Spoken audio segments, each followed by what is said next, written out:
김건희 여사가 연루된 도이치모터스 주가 조작 의혹을 수사해온 검찰이 이르면 오늘 사건을 처분할 것으로 보입니다.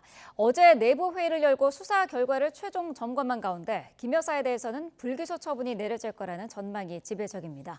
취재기자 연결해서 자세한 설명 들어보겠습니다. 김태원 기자. 네, 서울중앙지검입니다. 네, 어제 열린 검찰 내부 회의 소식부터 전해주시죠. 네, 서울중앙지검은 어제 도이치모터스 사건 최종 처분을 앞두고 이른바 내부 레드팀 회의를 4시간가량 진행했습니다. 도이치 사건을 둘러싼 의구심이 많은 만큼 법리적 정당성을 확보하기 위해 최종 점검 회의를 한 건데요. 레드팀은 조직 내에서 의도적으로 반대 목소리를 내는 역할을 맡은 팀을 가리킵니다.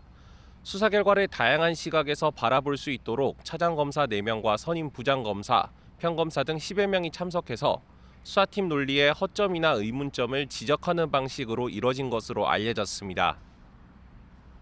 네, 수사는 사실상 마무리된 것으로 보이는데 최종 처분은 그렇다면 언제쯤 또 어떻게 내려질까요? 네, 검찰은 이르면 오늘 최종 수사 결과를 발표할 전망입니다. 사건을 마무리한 뒤 내일로 예정된 중앙지검 국정감사에서 관련 내용을 적극 설명하겠다는 판단도 깔린 것으로 풀이됩니다.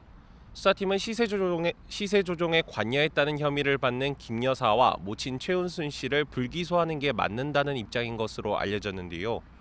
레드팀 회의를 거친 이후에도 이 같은 결론이 크게 달라지지는 않은 것으로 알려졌습니다.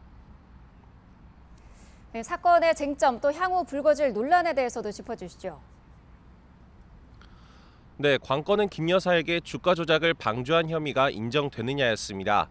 앞서 1심에서 무죄를 선고받았던 전주 손모 씨가 2심에서 방조 혐의 유죄가 인정되면서 마찬가지로 전주였던 김 여사에 대한 처분에도 영향을 미칠 것으로 점쳐지기도 했는데요. 하지만 손 씨가 주가 조작 주포와 직접 소통하는 등 예외적인 경우에 해당하는 만큼 김 여사와는 상황이 다르다는 게 검찰 판단입니다. 김 여사가 당시 주가 조작을 알고 있었다고 볼 만한 증거가 부족하다는 겁니다.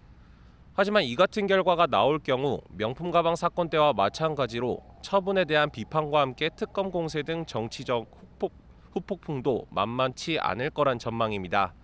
지금까지 서울중앙지검에서 YTN 김태원입니다.